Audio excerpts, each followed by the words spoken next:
I've enjoyed being in this class this semester and seeing all your great comments. I've enjoyed a lot of your insights and I've learned a lot. I'm honored to tell you about an amazing educator. Ella Flagg was born in New York State in 1845. She didn't have any formal education until about the age of 10. Then when she was about 15, she took the test. Back in that day, you had to take a test to become a teacher, and she passed, but she was too young to still be a teacher. So she went to school, public school, until she was able to teach. Ella Flagg became Ella Flagg Young in 1868 when she married William Young. They never had any children together, but it could be said that she had thousands of kids because she taught so many people.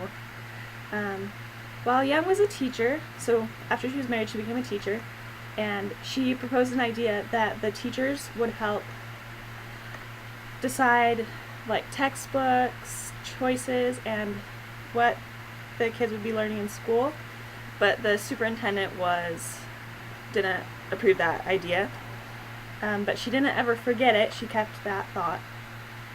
Young got her doctorate. So she left her teaching position and she got her doctorate at the University of Chicago, and she became a professor of education. After a couple years, though, she resigned her post and applied to be a superintendent in Chicago for the school district.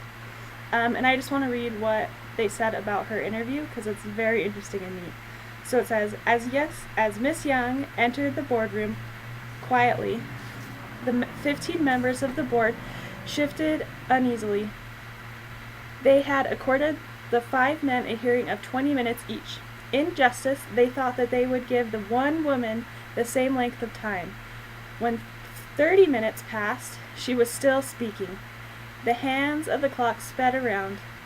The room grew dark, but no one thought to interrupt the speaker to turn the lights on. After 2 hours, Miss Young stopped speaking. Then, instead of a motion to adjourn for dinner, it was moved that a vote in the committee the whole be taken at once. As a result of that vote, Miss Young was anonymously elected superintendent at a salary of $10,000. So after she spoke, they just gave her the job right off the bat. Miss Young is also famous for her relationship with John Dewey, and together they were advocates of students learning in a way that was innately how they were made to learn. And so, if a student was in the class, like they were more active, then they needed to be in a classroom where they were able to walk around, or the more artistic abilities in their classrooms.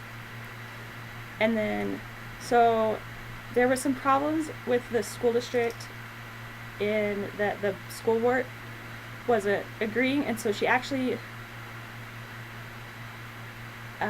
resigned her post as superintendent, and then she went internationally and studied about other schools.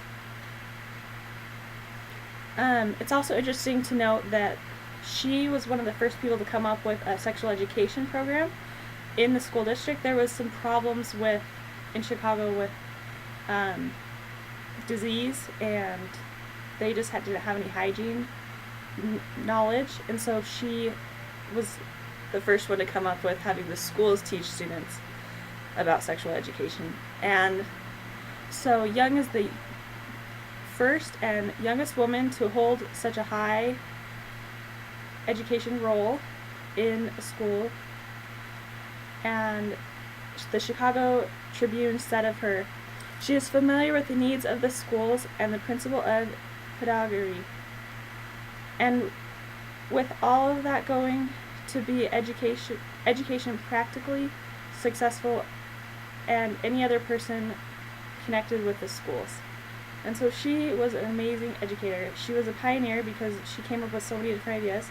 By the time that she was superintendent, she did have the teachers be more involved in deciding what happened in the classrooms, besides just like the school board just telling them what to do. And then also she came up with the sexual education. And so she's an amazing leader, and a lot of her things are still active to this day, especially kids learning in ways that suit them better. And so I really appreciate you watching this, and have a good rest of the semester and good finals. Thanks!